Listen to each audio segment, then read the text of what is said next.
Estate Podcast, where we put you on the map. This is Ron Costa broadcasting live in the Mappable USA studios in Las Vegas, Nevada. And today, folks, if you're into real estate, you're really going to like this show. Brokers, agents, etc., investors. We're going to kind of maybe teach you a better way to do this. So we'll see how this goes. But before we start with this conversation, let's introduce Vicky Hutchmala from the World Token Market. Vicky, how are you doing today? Fabulous again, Ron. Nothing like a fabulous day in Vegas. However, it's 115 and it's humid, and that's kind of odd. But we love Vegas, and we love today our guest is a repeat guest that we've had on before, and we're going to talk about something new and different, very lucrative, real estate syndication. So let's get started.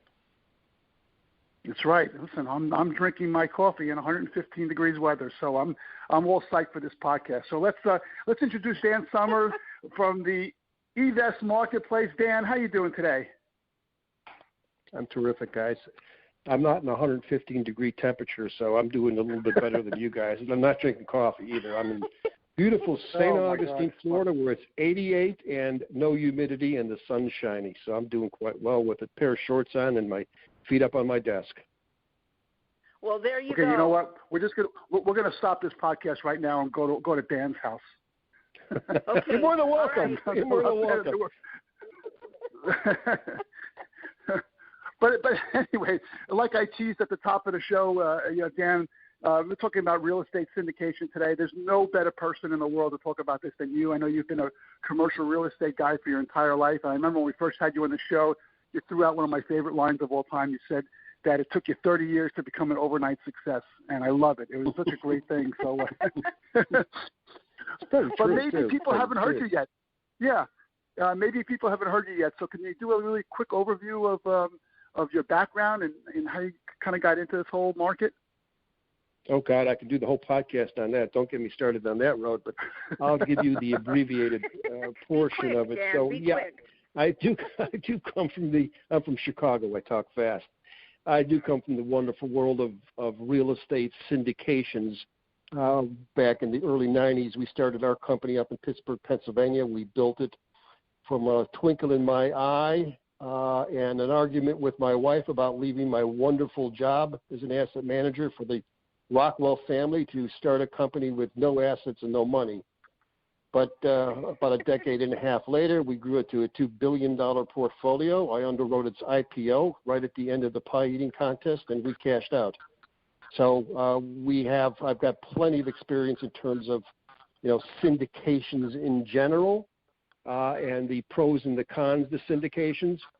However, the game changed for the first time in 80 years when the SEC changed up the playbook and introduced, the Jobs Act of 12 and 13. And I did indeed come out of retirement to take advantage of the Jobs Act and Reg D 506C.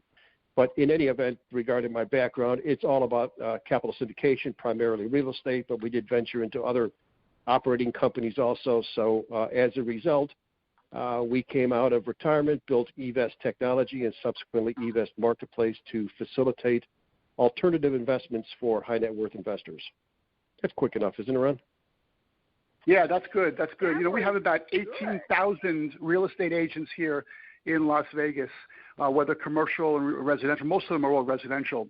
And I would venture a guess that a very, very high percentage of these agents who, their jobs are real estate have no idea what syndication is. They just don't, they're your typical traditional listing and selling and that kind of stuff. But when I bring up syndication to some of these people, they look at me like, that exists? We can do that? So but let's just start off right at the top. What is syndication, basically? What does it really mean? Well, a syndication it goes back to the old days, buying properties with other people's money. So the latest version of the antiquated syndication world is crowdfunding, okay, for all intents and purposes, but you have to meet certain exemptions or regulations that the SEC puts in place. And the SEC has been very, very strict about syndicating capital, who can invest, who can't invest, the hoops they need to jump through before they do indeed get a chance to invest, how general solicitation of offerings take place, et cetera. So there was very tight guardrails on syndicating, we'll call it real estate for the sake of this example, syndicating real estate. But by and large, what it is basically raising, whether it's debt or equity or preferred equity, from third parties as a limited partner. So the entity that's buying the asset might be an LLC, and the individual investors join through a subscription agreement. They subscribe to that partnership, that entity that owns the asset, and they invest their capital and own a pro-rational share of the investment. So that's basically syndicating the capital to acquire, build, whatever, a real estate opportunity. That's the essence of it, quite frankly. All third-party capital, and there's all kinds of different types of syndications and different ways to structure, good ways and not so smart ways. I've seen them all. But at the end of the day, to answer your question, Ron, it's just basically syndicating capital from third parties under a certain subscription agreement that allows you to acquire or develop real estate.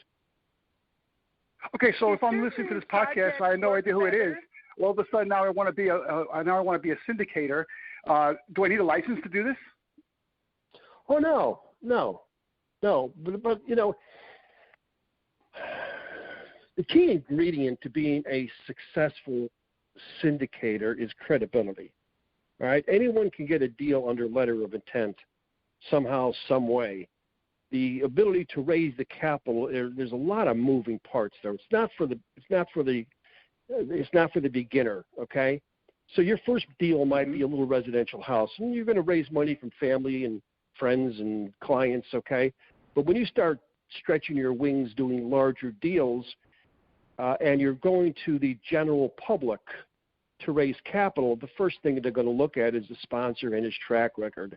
And, you know, you've got to have some credibility. You've got to have some successes. And quite frankly, you need to beat your chest and be proud of what you've achieved, and let those investors know that, you know, their money's in experienced hands, if you will. But getting back to what you said, you don't need a license, okay? You don't need a brokerage license. You just need experience as a practical businessman and the ability to illustrate your track record and your credibility, et cetera.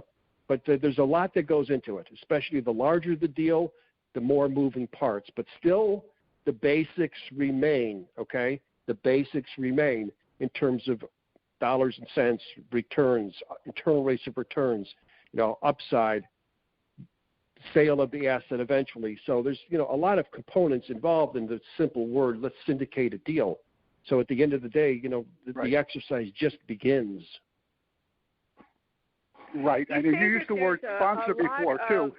Sponsor versus the syndicator versus the sponsor. Is that an interchangeable term?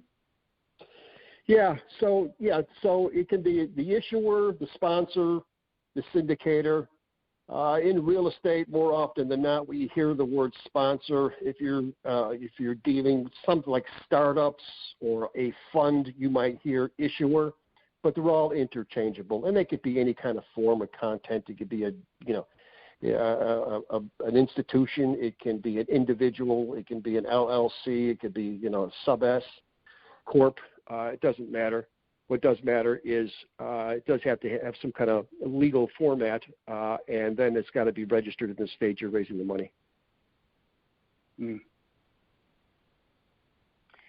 So when you say that there's lots of parts to syndicating a deal, Dan, do you do everything in-house, or do you have third parties helping you, or what's the extent of your involvement to the whole deal? Well, I don't know if you're saying you in general, but I mean, if I was a sponsor, it depends on my size of my entity. All right, so, you know, at the end of the day, if I'm going to venture into this as a beginner, I'm going to outsource or do it myself, the underwriting.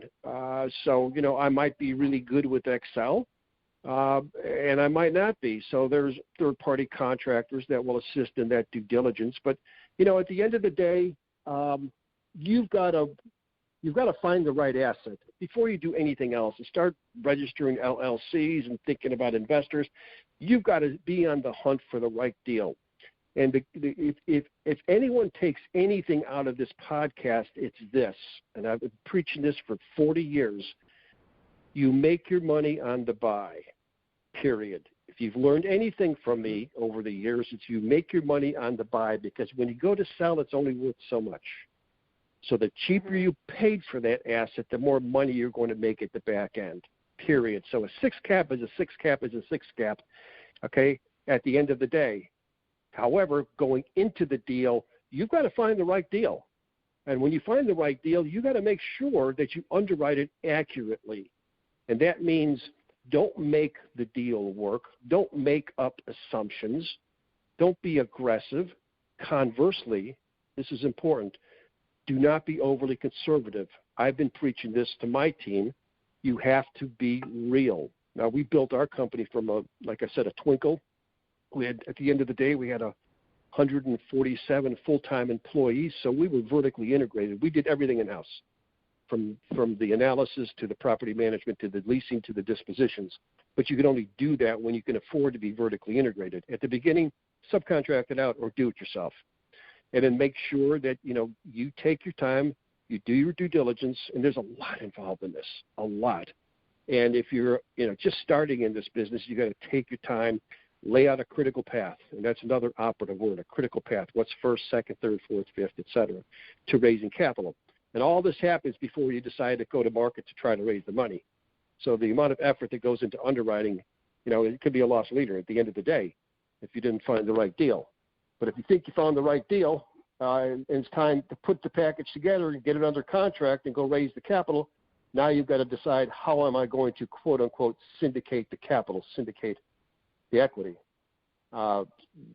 First, I would find some aggressive debt so you know how much equity you need, and then start structuring it, okay? At the end of the day, what can I afford to pay these investors? And that's why it's a complicated endeavor to syndicate, because there's a lot of moving parts here, a lot of moving parts. And what I've always done, okay, another good takeaway, is work backwards. And once you've identified, work backwards, okay? What that really means is this. What do you have to offer an investor? First of all, who's your investor? Okay, who's your investor? Define who your investor is. Is it going to be someone local? Is it going to be a family office? What's this asset going, who's this asset going to appeal to? Is it a self-directed IRA? And if, let's use self-directed IRAs, for example, okay, so that money does not want to be returned right away. It wants to be out there for 3 to 5 years. Okay, start there. So look for something that can, a value add perhaps, that you can get in and get out within 3 years, okay? So now you've got your buyer described. What kind of a return does that buyer require? All right, let's look at internal rates of returns. 3 years, that's pretty quick. I could probably get them up to 22, 23%, 22% internal rate of return, theoretically. Start moving backwards, okay? Start moving backwards. And are you going to offer, any preferred equity? And then on top of that, are you going to have a waterfall? So you offer them an 8% preferred return, and then maybe, an 80-20 up to a 15% IRR, and then 50-50 thereafter. And you keep working those numbers back and forth until you can get to, that return. And in turn, that's going to dictate actually how much, A, you're going to make, and B, what you're going to pay for the property. So as you can see, there's a lot of effort before you buy a property, before you even decide to make an offer on the property. And then on top of that, you've got to decide how to structure the deal, right? In terms of fees, in terms of, there's lots of different opportunities for sponsors to participate in the cash flow and then also make reasonable fees. You can get acquisition fees, you can get asset management fees if you want to do some of the management yourself, some brokerage fees, but you can't feed the deal to death. If it's within your wheelhouse, okay, to do the asset management, then do it and pay yourself a point fee or 2-point fee. But at the end of the day, there's a lot of moving parts that have to work together in order for this deal to be successful and successfully presented to the marketplace. Long answer. So sorry about that. You mentioned so you mentioned a lot of really interesting points there. Good project in it. Say again, Vicki? I was just saying, how do you decide then, going through all the process, how do you decide which is a good project to syndicate and not? Because, as you say, there's a lot of steps involved, and you've got to pick the right buy in the first place. How do you go about deciding that?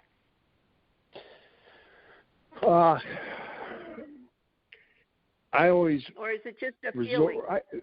No. Well, yeah, you get a feeling after a while. I have a feeling. I have a real good feel for, real estate, but I've been doing it for 40 years, and, I was one of the top syndicators for decades in the United States.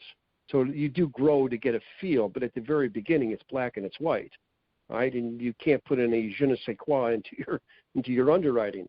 So it's black and it's white. Right. So I've always said garbage in, garbage out. So if you've got an Excel spreadsheet, all right, the only field you should be looking at is that last field at the very end of that 6-page Excel spreadsheet that shows you the cash-on-cash return. So in other words, put your real numbers in there, okay, and you're going to get a real number at the back end. So put your real, inflation numbers in there, your real rent roll in there, your real operating expenses in there, your real increased operated expenses, et cetera, and then go down to that last cell in that Excel spreadsheet, and that'll dictate how profitable, or even better, what price you should be paying for that deal. So, you kind of work backwards, and it's cyclical, okay? You keep on moving, the price. You keep on moving the profits. You keep on moving anything except for the assumptions, okay? The assumptions are what they are, and the operating expenses are what they are, all right? So you're moving, the profitability, and you're moving the purchase price, and everything in between are real. So that's the function. Okay, that's the function of a great Excel spreadsheet. You have solid assumptions. You've got the purchase price that can be moved up or moved down. Obviously, down's better. Okay, and then you're dealing with that cash-on-cash return. And you've got to also think about the one component, which is the return to the investors. So there's a lot of moving parts here. But that gets complicated the larger you get. If you're doing a small, wee little deal, a $2-3 million deal, there's not that many moving parts. It's when you get up into 400, 500, 600 unit apartment buildings, for example, and you've got to deal with all those apartments and move-outs and things like that, and CapEx, then it gets real complicated. But to begin with, there's certain moving parts you can't do without, such as, your income and expenses, and make sure they're conservative.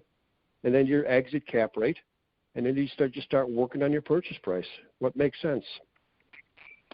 There's no magic to it. Yeah, magic to this. Yeah, I like your strategy of working backwards. That's a really interesting point.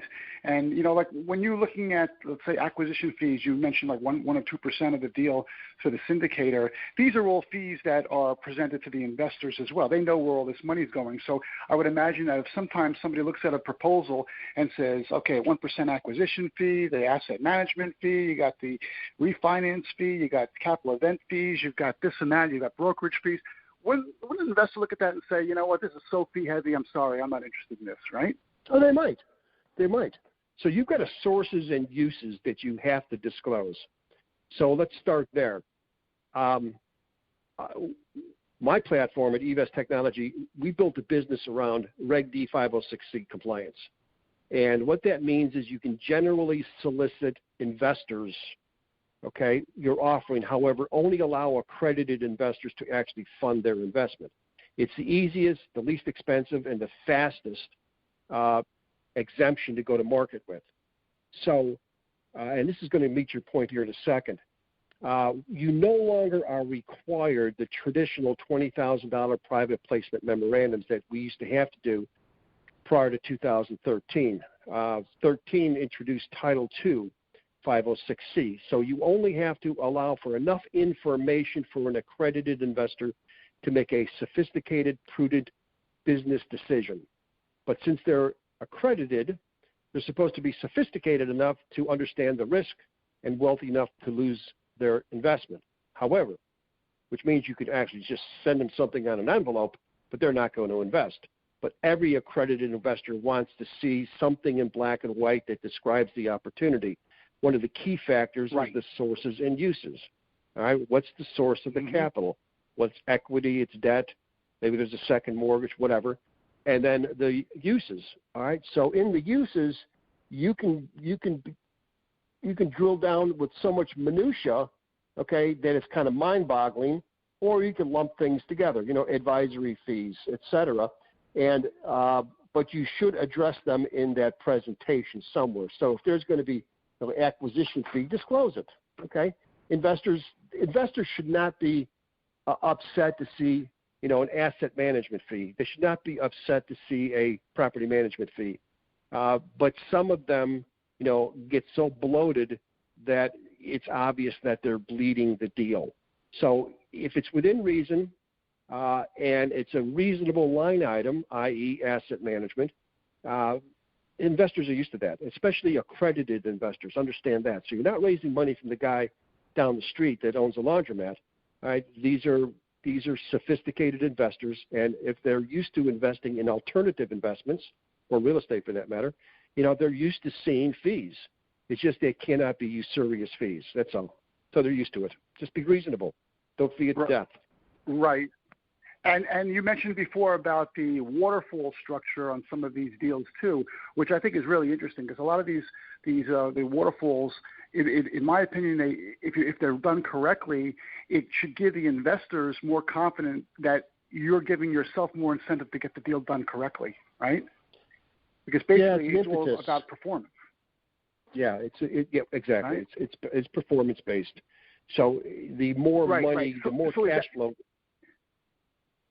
The more cash flow there to be distributed, the more. Is that waterfall function included in what your platform does? I know you basically eliminate this whole need for PPM. You kind of do it on your platform, but does it get into that kind of detail? Yeah, actually it does. We get down into the weeds. So yeah, we offer 4 tiers of waterfalls. So maybe a preferred return of X, and then the first tier / waterfall might be 15% internal rate of return or ROI, and the next might be, and that's 80-20, and the next might be 20%. We start splitting 50-50. So we can accommodate up to 4 tiers plus the residual sales price at the end, and that's a lot of waterfalls to tell you the truth. You usually see 1 or 2 that'll get the investor up there. But it illustrates motivation for the sponsor to do well, and the better the deal does, the better the sponsor does. But it just makes sense. And that initial pref is the investor's return before anything is split, or the sponsor gets nickel one. Yeah, I remember I had a lot of trouble understanding this whole waterfall concept until somebody told me, think of it as, a waterfall throwing into a bucket. And then when that bucket is full, that's the target point for the next part to hit. And then that water flows into the next bucket. And all of a sudden I'm like, okay, I got this. I understand what you're talking about now. Yeah. But it's a really interesting concept, and it's really great in syndication for sure. Amazing. It is. So now all of a sudden, let's say the whole syndication process is successful. You got this thing going. You take down this piece of property. You got investors in the deal. You got the LLC all set up. Everything looks great. What happens then? Who decides to sell the property, or do the investors have any say into the way this is working out, or does the syndicator have total control, or is that something that is written in the document? Well, the operating agreement will dictate the ultimate residual sale when it's to take place. Perhaps there's some target cash-on-cash returns. There's some target numbers. Maybe it's dialed into, an upside price or occupancy. So there can be little triggers in there, but ultimately 9 times out of 10, or 9.9 times out of 10, it's the sponsor that dictates when that asset's going to be sold. However, it's going to be predictable because investors will want to see what is the horizon? What's the time horizon? If the thing is contemplated based on a time frame, 36 months, then they're going to want to see some action, around 36 months. If a pandemic hits, that's understandable. But at the end of the day, the sponsor is going to want to predict in advance and illustrate that to the prospective investors a certain contemplated timeline. Now, it could be at occupancy. It could be, a specific time. It might be something else out there that will dictate the sale, but that's probably 9 times out of 10 driven by the sponsor. And investors want to know in advance, what is the timeline? But is this a 3-year deal, 5-year deal, et cetera? It seems like the syndication and how you're going about it comes down to due diligence and gathering all and as much information as you can to put the deal together. Once you've got it put together and everything is chugging along nicely, how do you market this deal to find the investors to invest into it? Well, there's no silver bullet. I'll be honest with you. There really isn't. But investors are attracted to experienced sponsors, well-structured deals, sexy deals, deals in geocentrically located next to it or near the investor. So we're in a different world today. We're in a digital world. So you can reach out to tens of thousands of investors with the same email instantly. So marketing today versus the old days is entirely different. All right. So, using things such as landing pages, using things such as pitch decks, you still have to get in front of prospective investors. And there's services out there. In addition to that, there's services out there that will rent lists, not buy a list, but rent a list, because one of the big things you've got to be careful about is spamming. Google's very uptight about spamming. So there are services out there that do indeed rent lists of high net worth households, for example, that they have already opted in to this particular publishing house's periodicals or surveys. So you want to get in front of as many prospective investors as possible. So social media is a great way. So on your LinkedIn, your Facebook, Instagram, putting together landing pages, utilize digital technology. It's not that expensive. Blogging, SEO, PPC, pay per click. So I would employ a marketing campaign specifically for PPC, right, to attract investors to North Carolina that might be interested in student housing, et cetera. So the digital world offers a myriad of ways to reach out to tens of thousands of prospective investors. But the key thing is, don't expect a miracle. There are no silver bullets. This is work. If you're raising a few $1 million, anticipate 90 days, because once again, there's nothing instantaneous about it. You might get lucky, all right, but you might not.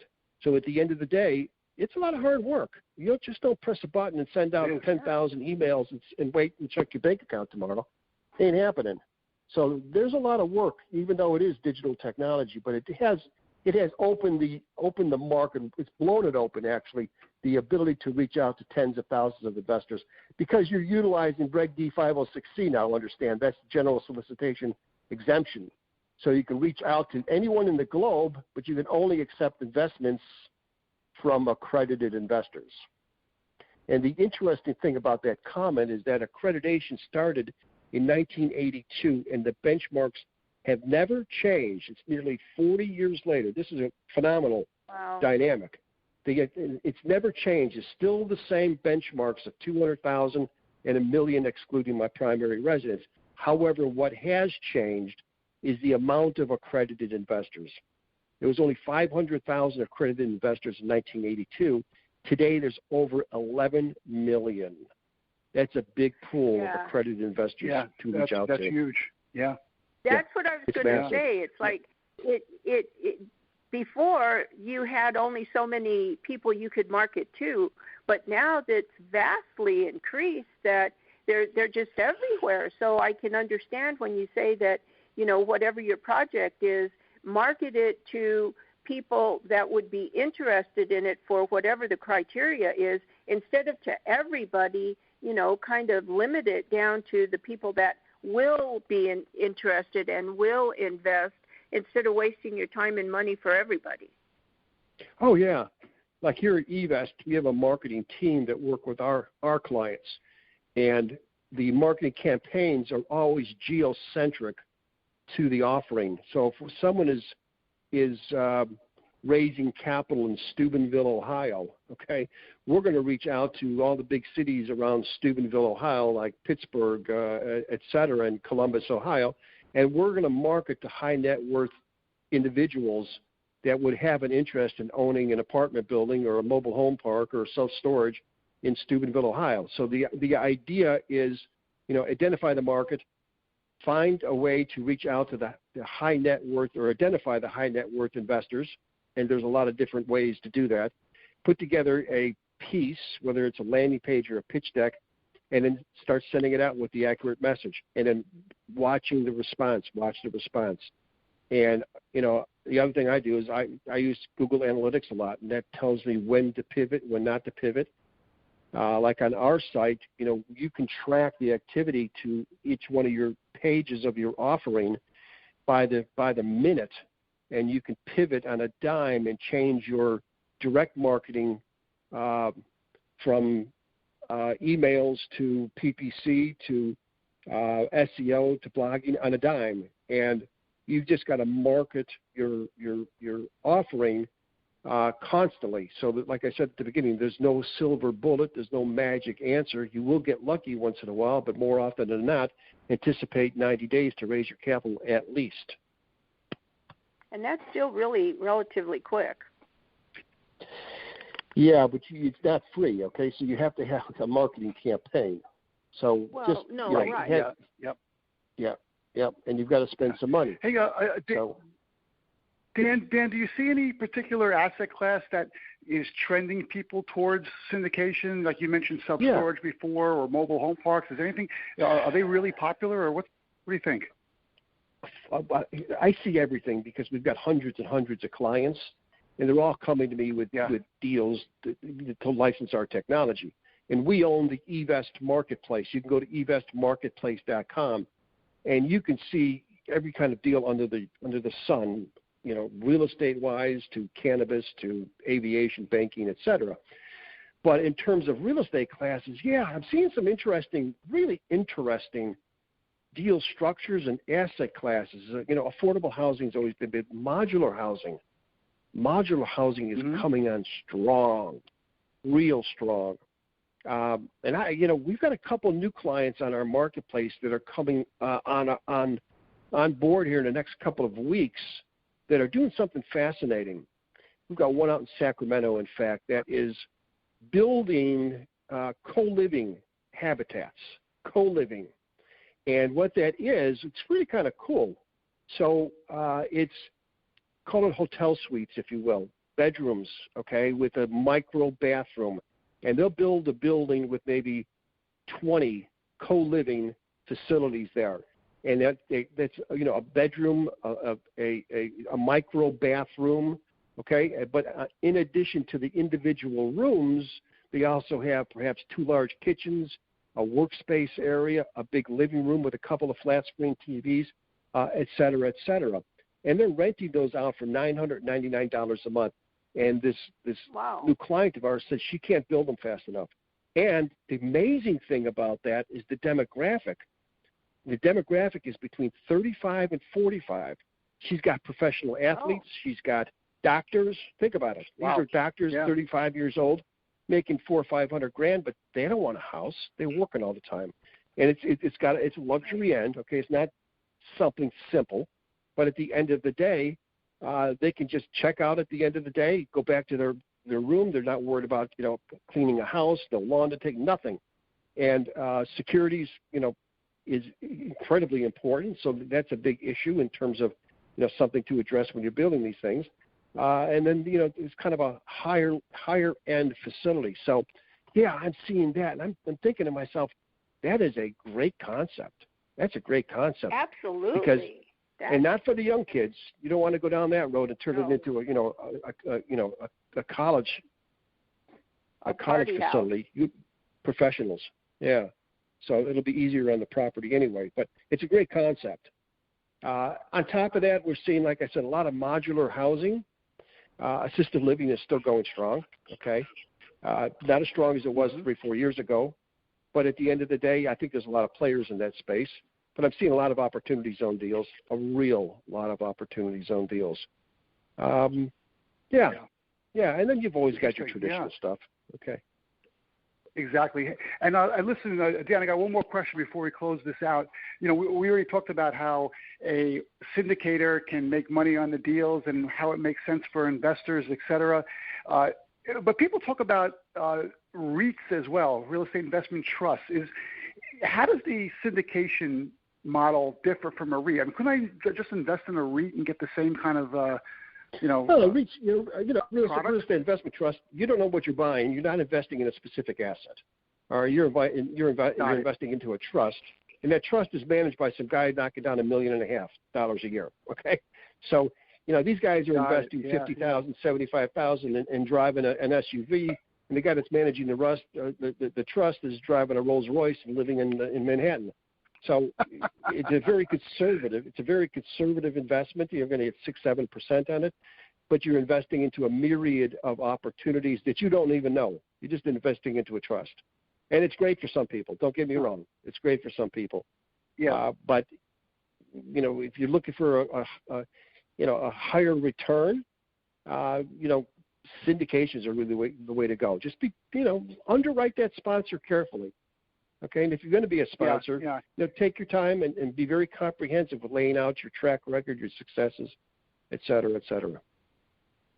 Okay, and then again, if I'm a syndicator and I want to get my deal on your platform, then do I go to just eVestTech.com or eVest Marketplace, or what's the best way to get a hold of you to do that? eVestTech.com, EVESTTECH, eVestTech.com. You can click on let me see a demo, and we'll do a live demo with me. All right. We do group demos, 5 days a week, 3 times a day, and we'll get 15, 20 individuals on every demo. We're overwhelmed with business. We touched the nerve, 2 big pain points, time and money, and we bring our clients deals to market within days, not weeks, and 96% less expensive. So we've taken advantage of 506C. Okay, we've taken advantage of the lesser expensive method of going to market. We digitize the PPMs. It's all part of a license agreement, so there's no $20,000 checks. We offer operating and subscription agreements. It's all part of the license. You save $25,000 with your first deal alone with us. So we figured it out. Okay, we figured it out just by having done this for so many years. So I created this from a practical perspective. Exactly. I love that point. Vicki, if I'm going to do a syndication, I'm going to go with I want to go with someone who actually has done it in his entire career, knows the ins and outs, and knows what to look for and build in a platform. And that's exactly what Dan Summers did with his whole platform. Do you agree?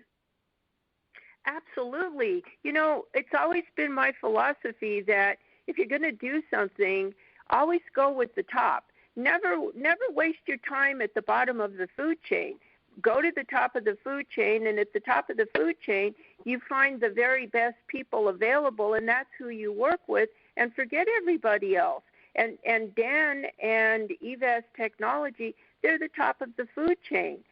Syndication may sound like an easy thing to do, but it's, as we found in this podcast, it's very complicated and difficult to make sure that you create a successful syndication. And it's not a do-it-yourself situation.